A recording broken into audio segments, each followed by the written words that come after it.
Well, in 1970, I joined the Navy for 6 years. Was at Naval Air Technical Training Command in Memphis.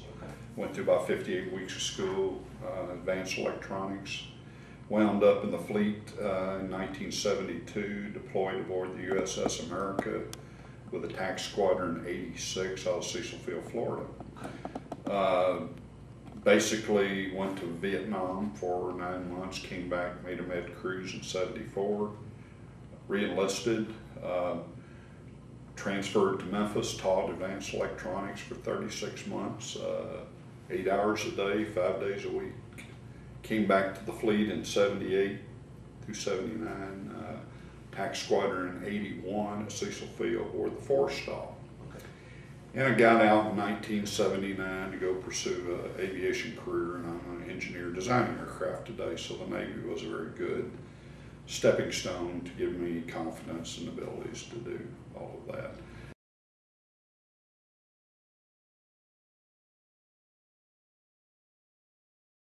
Well, she was at Norfolk Pier 12, and I guess awesome, the grandeur of the ship. Nothing could prepare you for the enormity. It was a floating city of 5,000, and it just kind of was startling the first day or two getting around. A month later, you finally found your way around. Very arduous, long days, 16-hour days, working on the flight deck, and life was rugged, to say the least.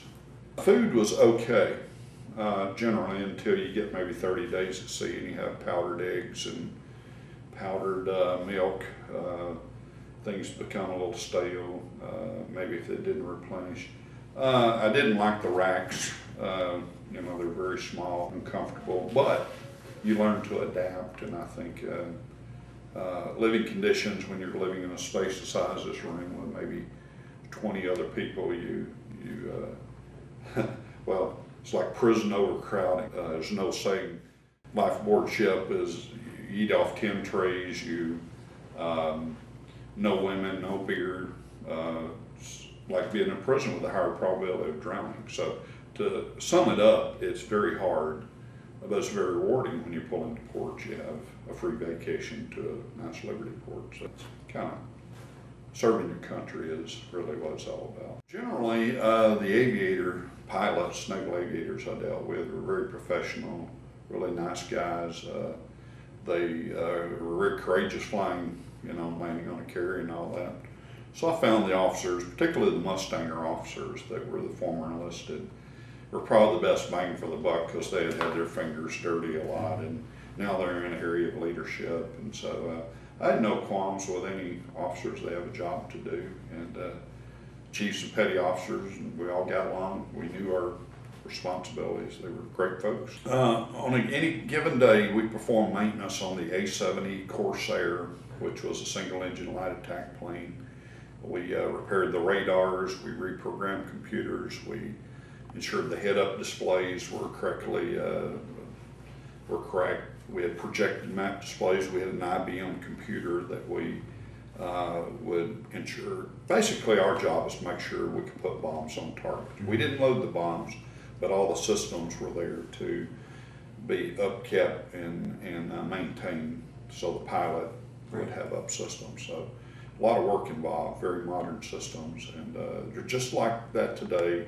The computers are just faster, more memory today. So 35 years ago, we were working with continuous solution weapons and computers and missile systems. It was a great time, you know, in the early 70s. I would probably say in July 1974, during the Cyprus flare-up, we were getting ready to come back to the States, and the captain announced we're going to remain in Rota, Spain for several more weeks. So that's kind of a memory. We were waiting for another ship to come over, and we'd already done 6 months in the Med. That always stood out as probably not the best memory, but we were waiting to go back in, and there's a lot of great memories, but that one stands out as the one time you're wanting to get home to your family and then delayed a few weeks. And I think that's one thing that sailors always they knew they'd go to sea, but when they go to sea continuously like we did back then, I think I spent 33 out of 42 months shore duty on the ship, and that was kind of excessive. So the memory was, the flight decks were dangerous too, and you had to really watch out what you're doing up there. And so we saw some accidents. Those are memorable experiences to learn from them. Well, accident-wise, the mail plane crashed into the A7s parked in the yoke before we ever got on Yankee Station in 1972. We had several times we lost airplanes aside. Nose gear steering went out on one.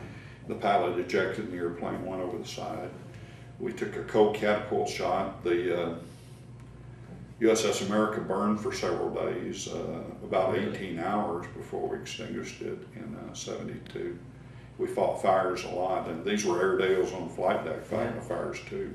And so there were some vivid moments that, as a Navy guy, you remember, either put them out or survive. And so we saw a lot of mishaps. We had we took care of one another. If you knew what you were doing up here, you weren't going to get hurt, but things do happen. So it's a very hazardous situation. The pilots had taken off on an Alpha strike to go up North Vietnam. They were generally in the air, and this occurred on the 03 level on the catapult, the USS America.